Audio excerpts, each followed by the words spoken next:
Is the high cost of electricity attributable alone to NGCP? Not alone, Mr. Chair. Not alone. Thank you, because there are a lot of things and factors that must be considered. Is it correct to assume that there was an ERC resolution some time ago where you set the return on equity for distribution at 13.65%?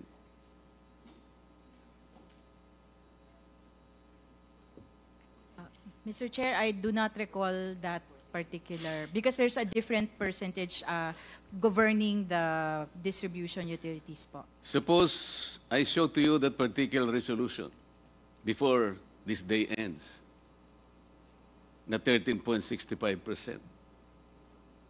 What will be the penalty that you should owe this committee? Meron po eh. Huwag po niyo sabihin hindi. You set, nasa resolution po ninyo eh. 13.65%.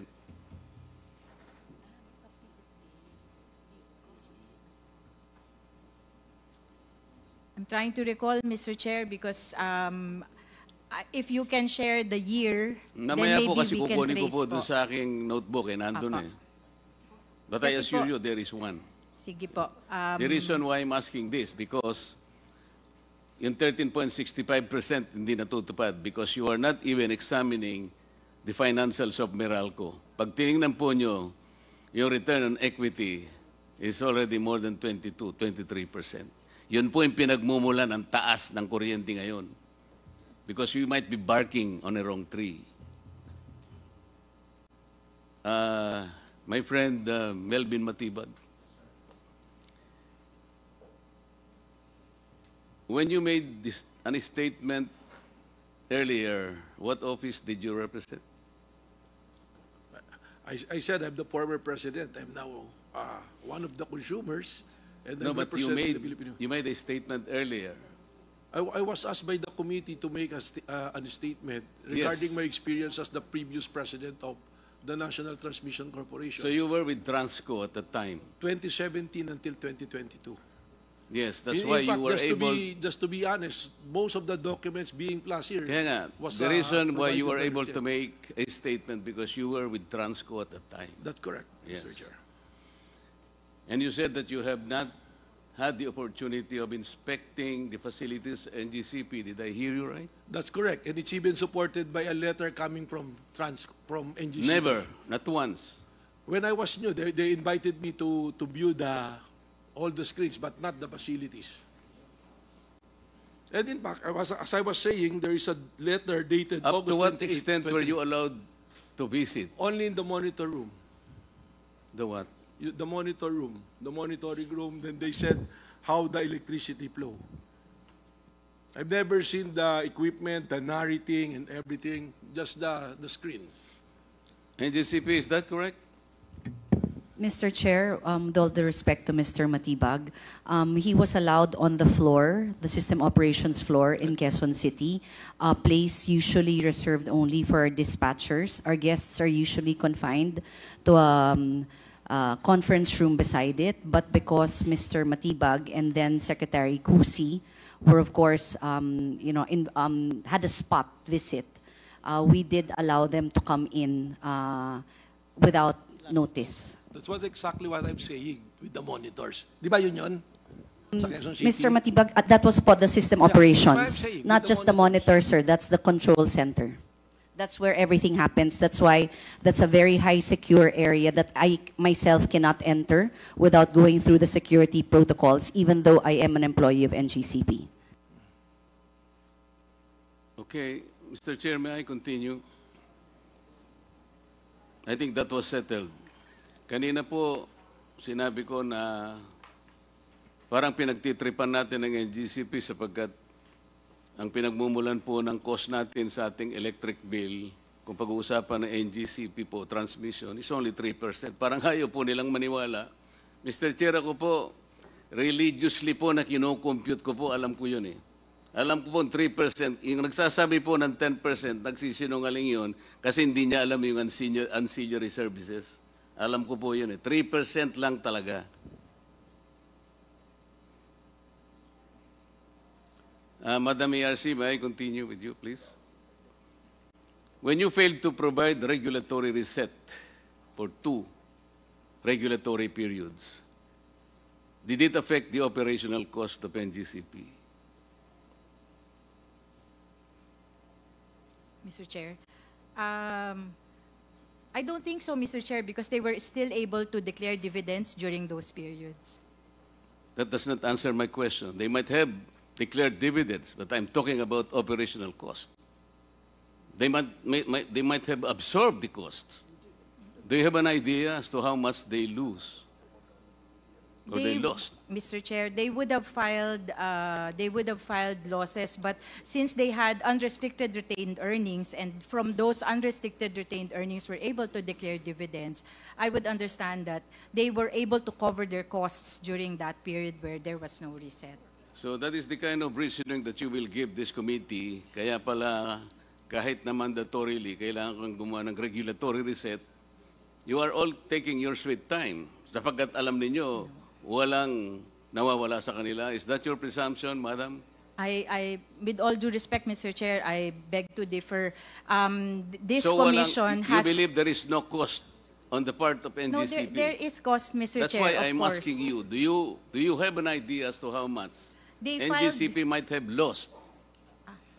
No, Yun they lang did naman not eh. file for losses, Mr. Chair. They filed for... I'm not asking you, ma'am, if they filed for losses. I I'm thought that asking was you the if you have an question, Mr. idea. Chair. If you have an idea, please say so. Kung wala, okay lang. Wala po, kasi po ang final po nila ay increase in authorized revenue. or NGCP, do you allowable agree? Mr. Chair, with all due respect to Attorney Mona, what we filed for was correct, but that is because it represents an under-recovery on the part of NGCP. How much was the amount of under recovery? For, I think, our 4th regulatory period, we claimed for, applied for an under-recovery of 200 billion pesos. 200 billion pesos. Yes, sir, because as you already mentioned, the last regulatory period approved by the ERC was conducted in, regulatory approval was conducted in 2009 for the period ending 2015. So beginning 2016 up to this date, the revenue scheme that we have been working on is interim in nature and no longer reflects the required capital expenditure needed for the continued development of the transmission system. What was your capex in 2014? Around 48 billion. You might want to review your records. I'm asking 2014, madam. Let me go back, Mr. Chair, to my records. Huwag kang ninenervyos, ma'am. Wala namang nagko-contempt dito eh. Wala na si Congressman Paduano. Si Dan Fernandez hindi mahilig sa contempt yan. May I be given a Sige, moment? balikan na kita, ma'am, Yes, sir. mamaya. Sa IMAP po, sir, pwedeng tanungin ko kayo. Yes, Mr. Chairman, Your Honor, please. Sa EPIRA po, sino talaga yung independent market operator? IMO po, after the transition. Hindi, PMC po eh, di ba? Hindi po, it's IMO na after the transition. Nagsimula po kasi yun, nung magkaroon ng AGMO, PMC po. ADMO nga po yun, pero Opo. PMC dati yun. Opo, then nag-transition po to the IMO, which is now IMO. And the transition happened 2018 po. 2018. Afterwards, you registered IMAP in the Securities and Exchange Commission. Ay, hindi po. We are a non-profit, non-stock corporation po. So ano po ang IMAP? It's a non-stock, non-profit corporation, sir. Ano nga po siya? It's a corporate entity. Wala po, hindi po ba na-transfer sa inyo yung assets ng ng PEMCO, ng PMC? Na-transfer po yung assets ng market operations. Yun nga po. Kung hindi kayo legal entity, na-transfer ang assets po, Medyo mahirap po yan tayo. Legal entity, Kasi sir? kayo po kasi kumukolekta ngayon ng market fees, tama? Yes, sir. Opo. Under Karaniwan the IPIRA. po, o noon, ang kumukolekta lang PEMC. Ngayon, pati kayo kumukolekta na. Kaya doble-doble na po ang binabayaran po ng mga consumers. Hindi po. Because the fees that were used to be collected by PEMC is now being collected by AMOP. So hindi po na doble, na-transfer lang po. Hindi po ganun ang nasa record, sir. Ay, hindi po yan po ang, yung po ang totoo po. Hindi po, babalik naman po kayo rito. Then I will confront you with all this, the records. Yes, sir. Opo. Kailangan lang po, nagkakaintindihan tayo. Yes, sir. Opo. Ang sabi po ninyo, kaya kayo nandyan because kayo ang, ewan ko, non-profit. Pero, di ba ang inyo pong katungkulan niya yung WSM? Market operator po ng WSM. Opo. Kayo po nga ang sa WSM. Bakit po nilagay ang WSM ng EPIRA? Ano po ang objective? Because before the IPIRA, o before the WSM, di po ba lahat ng pagmimili ng O nga po, kuryente? ba't po tayo nagkaroon ng WSM? Sa akin pong pagkakaunawa, yung kaya po tayo nagkaroon ng WSM to allow flexibility in contracting para po may source ng kuryente kung walang kontrata and para maging balancing market po siya. Kung sakaling... Makakatulong po sa pagpapababa ng ating elektrisidad. Opo. Pag binasa nyo po yung konteksto ng EPIRA. Opo, sir. Pero hindi po ganun na nangyayari. Meron po kayong pinakamataas, yung cap po ninyo is 32 pesos per kilowatt hour. Umaabot po tayo doon, tama o hindi? Meron lang po mga intervals na gano'n, pero on the average po, hindi po tayo nagte-32 Oo nga, pero pesos. umaabot po tayo doon. Ang ibig ko sabihin, dapat hindi po tayo maabot ng gano'n sapagkat mas mataas pa po kayo ng doble sa Meralco. Hindi po yun ang rational ng... Kasi po ang pinag-uusapan natin ngayon, kung paano natin ipabababa ang presyo ng kuryente, titingnan po natin lahat. Opo, sir. Yung 32 pesos po is the offer cap allowed by ERC in the meantime. Pero, At present. ibig sabihin, hindi po dapat umabot doon. Kaya nga nandyan po kayo eh. Yes, sir. Hindi naman Sino po... po yung nag-o-audit ng WSM? ERC po. Tama po. Anong pangalan po ng auditor? Yung iba-iba po yan eh. So yung pinakahuli po, Reyes Tacandong po yung auditor po Hindi natin. po, ang sinasabi ko, Mr. Representative from IMAP,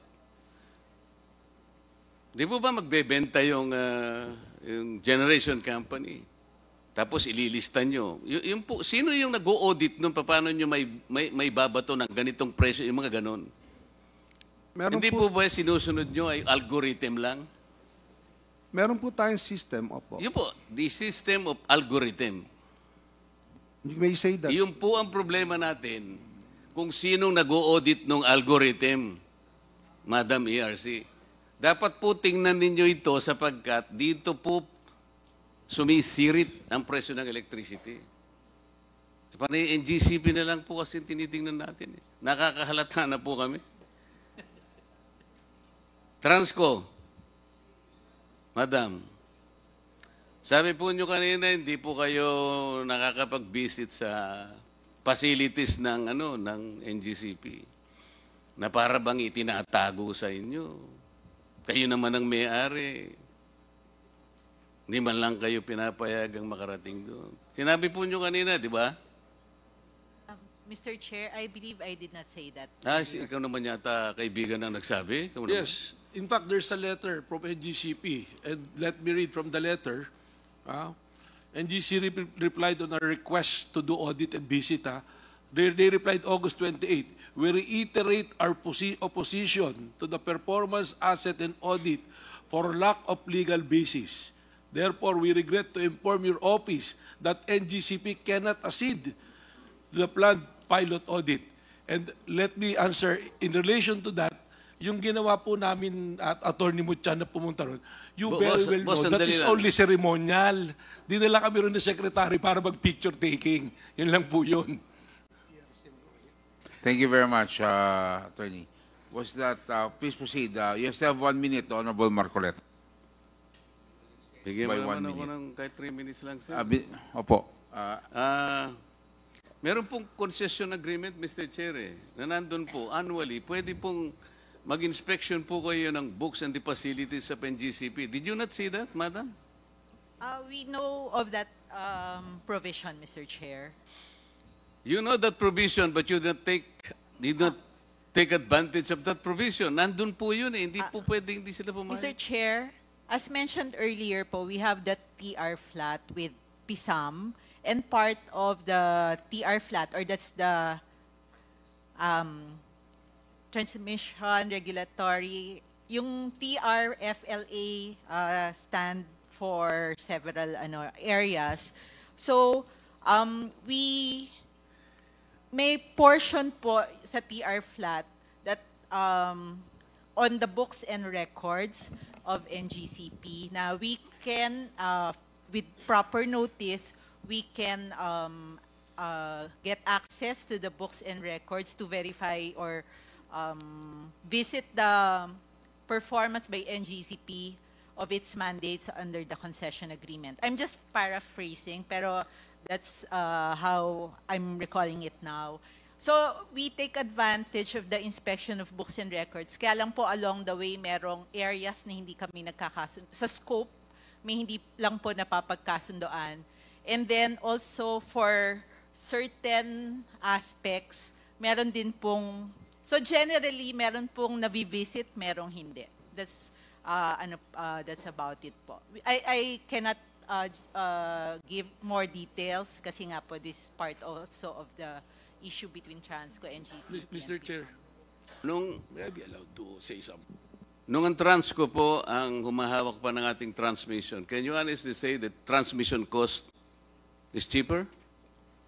Mr. Chair, I think they are not directly comparable in that sense kasi po ngayon, ang denominator po sa transmission cost is the demand Madam, for energy.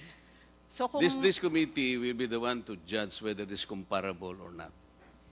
in terms of You just have to answer my numerical question. number, I believe nasa mga 6, yung 45 centavos ngayon, before was maybe at 60 centavos if I'm not Di mistaken. mas mataas kayo, di ba, ma'am? Okay. During your time, can you safely say that there are fewer brownouts as compared today when NGCP is the one handling the transmission? I Mas cannot marami recall po kayong brownout, ma'am. Ako nasasagot. wala sa inyo. pong ng records. ERC, ma'am.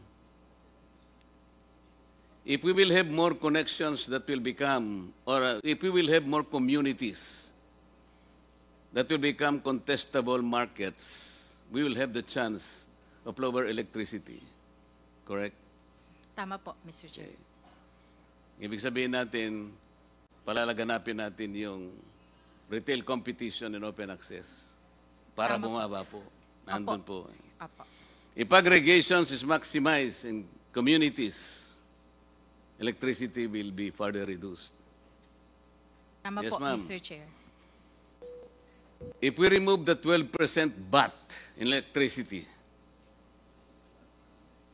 we can lower electricity further. Tama, ma'am. Immediately, Mr. Immediately and significantly. If we remove the excise tax in fuel, which feed the generation system, especially the backload, will certainly lower our electricity, madam. Tama. DOE. Yes, ma'am. Madam DOE, considering ang ating pong mga fuel ngayon are more or less imported, yung pong nagme-maintain ng ating base load, coal and petroleum, hindi natin mapapababa ang kuryente. LNG is also imported. Tama po? Yes, Mr. Chair. Okay. Last 1 minute of your 3-minute extension. Because we gave you the 3 minutes because you're the senior citizen. Madam DOE representative, if we remove the cross-ownership provision in the EPIRA, we can rationalize better the price of electricity eventually. Kasi mapipilitan silang bumili dun sa hindi nila kamag-anak o hindi nila kaibigan. Tama, ma'am? Nakakatulong. The cross-ownership prohibition. Where the distributor kasi, part owner siya nung generation, kaya napipilitan doon siya bibili kahit mahal yun eh. Pero kung walang cross-ownership, at palalaganapin natin yung competitive selection process as if it is open and public, bababa ang kuryente, ma'am. I assume. Oh, yes daw, Mr. Chair. Philippine Competition Commission. Last question. Yes, yes, sir. Kasi po, ma'am, baka akala nyo hindi kayo kasali rito eh. Is NGCP violating any anti-competition or market behavior or whatever? Mr. Chair po, with regards to having a single franchise owner, we note naman po that that is not uncommon in the energy transmission. But for markets like this where you have a single franchise owner, strict compliance po with regulation is key for that.